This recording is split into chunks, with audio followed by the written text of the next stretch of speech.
When you want to count something for joy, you count it for joy for the good, not for the bad. How in the world you going to count it all for joy for shacking up with somebody? You can't count that for joy. Shacking up is not what God has ordained. He has ordained marriage. Some say, well, I don't know what shacking up means. That means you're living with somebody you're not married to.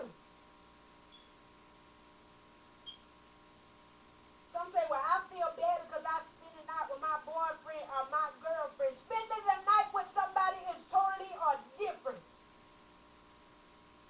God did not ordain that neither, and you're not supposed to do it. But spending the night, you stay the night and you go back to your house is different from I live with you and we don't have a covenant, we have a contract. Like somebody say, marriage is a covenant between husband, God, and wife. A contract is a written agreement that expires. It don't stay forever.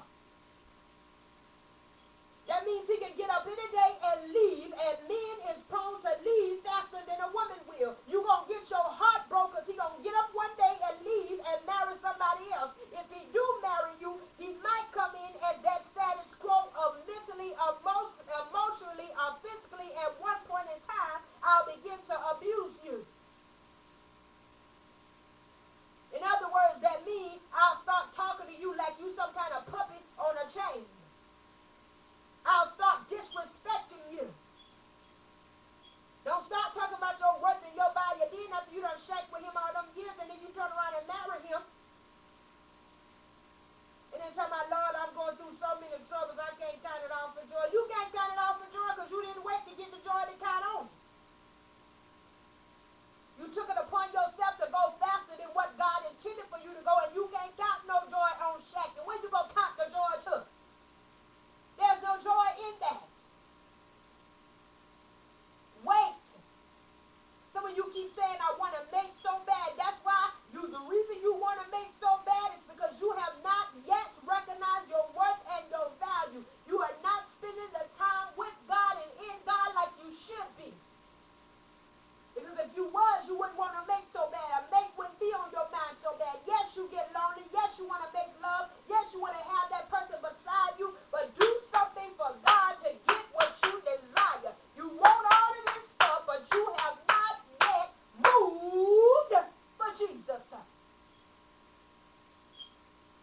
You can't count it all for joy until you move for Jesus, baby. You can't count it all for joy until you come out of your shaking sins. Until you come out of your adulterous ways. Oh, let's not talk about the women that running after somebody's husband.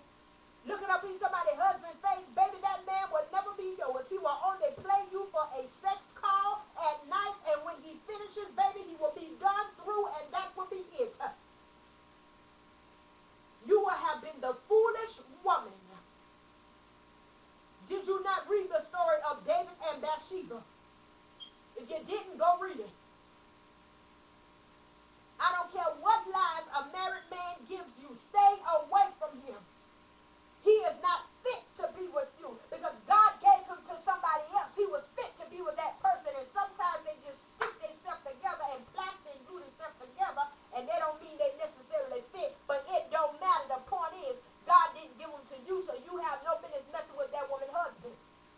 How you going to count it all for joy and you messing with somebody's husband and you talking about I want to make and you messing with somebody's husband? No, what you're doing is damning your soul to hell more and more each day.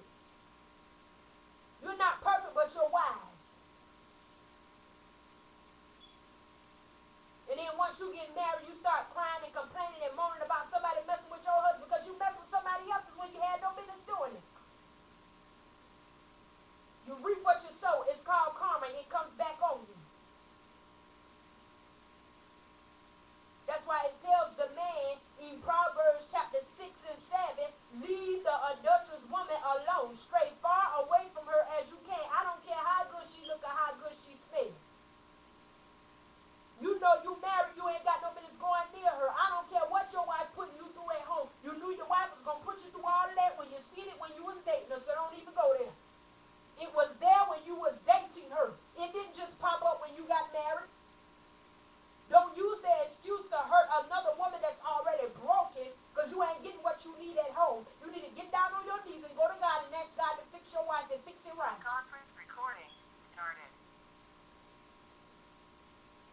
people might do things and say things to hurt you, but you got to learn to pray about it. You got to learn to give it to God. You got to learn to count it all for joy, even though the enemy wants you to be stressed and frustrated. God said, count it all for joy. It don't matter what the enemy say. God said, still count it all for joy. You might be hurting. You might feel ridiculed. You might feel sad. But God says, still count it all for joy. Philippians 4:4 says, rejoice in the Lord always. Again, I will say, rejoice. John 16:24 says, until now, you have asked nothing in my name. Ask and you will receive, that your joy may be full. There go your answers right there, married men. I don't care if you're not getting what you need at home from your wife. You pray to God. You don't go out there and mess with another woman. How can you count it all for joy and you messing with somebody else? You going out on your wife. You got to tell your wife a lie to get to that other woman, and you got to tell that woman a lie to get back to your wife. When are you going to stop playing those silly games and do the willpower of God? Don't say now, oh, she wasn't what I thought she was going to be. You knew that when you were dating her. So why would you marry somebody that they wasn't what you thought they was going to be? When you look for somebody to marry, you look for a person that you can be in love with for the rest of your life. To be in love with somebody means you share a covenant of peace, joy, happiness, forgiveness, holy matrimony, meekness, gentleness, kindness, and humbleness, full commitment, loyalty, and faithfulness to this person for the rest of your life with strong feelings that reflect the power of God. That's what it means to be in love. Y'all are so connected that nothing or no one can separate you or pull you apart. Mark 10:9. What God has joined together, let no man split apart. That's why you're so in love and you can count it all for joy. That's what a marriage should be. That's what a relationship going into a marriage should be. You should be able to count it for joy that way. Not you arguing, fussing, and fighting and telling me I count it all for joy. You thought you had joy, but you got it confused. Because fussing, fighting, and arguing is not counting it all for joy. When you go back to Ephesians 4:31, God is telling you to get rid of all bitterness, all rage, all anger, all harsh words, all slander. He's telling you to get rid of those things. He's telling you to stop talking bad and stop acting bad and stop being rude and disrespectful. But you say, I count it all for joy. No, you can't count it all for joy being disrespectful and rude. And I'm not just talking to the individual ones that are single and have nobody in their lives. I'm talking to the ones that are in relationships and married. Learn to have some respect for yourself and for others and the people that you're married to and dating. Stop accusing them because you have insecurities or jealousies.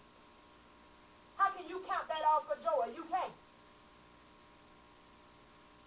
To count it all for joy means I know I went through this in the past with somebody and I had insecurities and jealousies, but I'm going to count it all for joy and not mess up this relationship and not mess up this marriage.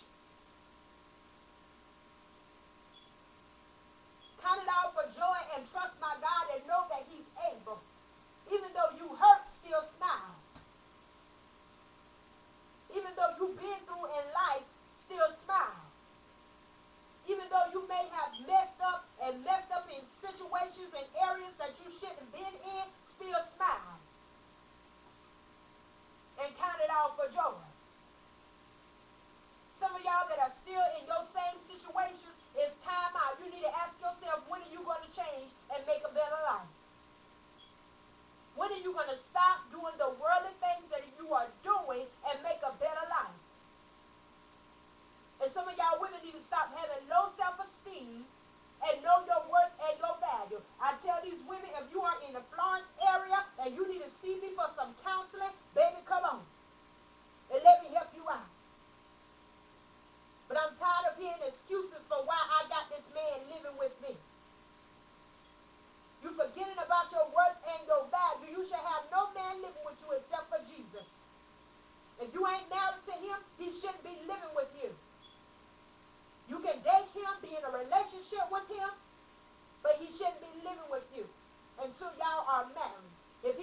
God marry you, then guess what? You stay in the house with you and Jesus. And if you got children, you stay in the house with you, Jesus, and your children. Let him shack off on somebody else. This is not freeload. You got to have respect for yourself, and you got to make a man have respect for you too. He said, if you don't have respect for yourself, then how can I have respect for you? He's not sitting there worrying about it if you're not sitting there worrying about it. He's not dwelling on it if you ain't dwelling on it. And some say, well, oh, I ain't even paying her no attention because she doing all that talking, and me and my man, we had lived together for 8 to 10 years, and he still married me. And baby, let me tell you a little secret on that. She putting it out there that they live together for 8 to 10 years, but let me tell you the little secret on that. Yeah, they lived together for 8 to 10 years. They sure did. But in the 8 to 10 years that they lived together, they ain't tell you about all them fights they was having. They ain't tell you about all them arguments they was having. They ain't tell you about all that cussing and fighting that was going on. They ain't tell you about all the problems that they had. They ain't tell you about all the problems that they had going on in the house the 8 to 10 years they've been living together. They ain't tell you about all the cheating that he done when she was living with him. She ain't tell you about all them women that was calling on all them different cell phones he had when she was living with him. She ain't tell you about all them lies that he was telling her about he was going to work and he was laid up with them women. She ain't tell you about them women she called in her bed while she was at work and he had in her bed when she was gone. It was living together, baby. But she ain't tell you about all this that was going on when they was living together for 8 to 10 years or 8 to 25 years. All she told you was the good parts that she wants you to see that make you think the world's way of living with a man now is good for your soul. But I'm here to tell you as a pastor, the devil is a liar. You better not live with no man. You better not live with no woman. Respect yourself and know your worth and your value and say, to God I live, to God I die. I'm going to wait. Hey, glory, hallelujah. I'm going to wait, baby.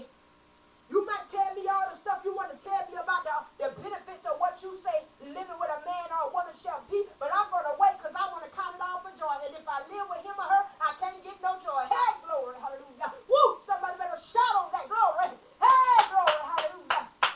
If I live with him, baby, I can't get no joy. I don't care what kind of lies you tell me. You keep your lies to yourself.